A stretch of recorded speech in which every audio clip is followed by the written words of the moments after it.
Hi, I'm Joseph and I go to Cheyenne East and I'm the head chair of Mayor's Youth Council.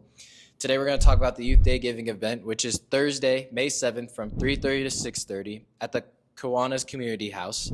At the youth event, we're accepting donations of non-perishable food items like canned foods, pasta, beans, cereal, granola, peanut butter, tuna, Spam.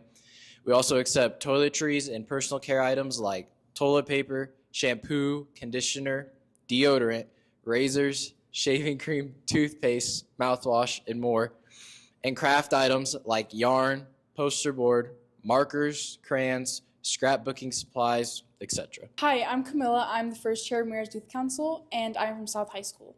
All donations from Youth Day of Giving event are delivered to 11 different non-profit organizations in Laramie County.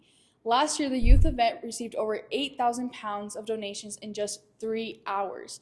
It is completely run by the youth, and all types of ideas for helping are encouraged. So different ways to donate at the event. You can either donate at the event or run a pre-event drive at your church or business or your circle of friends. And I'm Brady Korwitz, so I help run the full day of event, and if you haven't been to it, it's an incredible event. This is our 21st year, and if anybody knew Greta Morrow, she was our founder, she was the heart and soul. We lost her last year, so the rest of us are just trying to continue her legacy.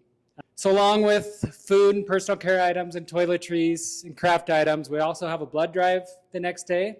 We collect used and durable medical equipment. Habitat Restore will be there collecting furniture and household items. And if you've never been to it, it takes about 60 volunteers at the event. We got 18,000 pounds the next day, so it'll be Friday, May 8th from 8 to 5. So it goes directly to our community. So come out and support us. Thanks so much.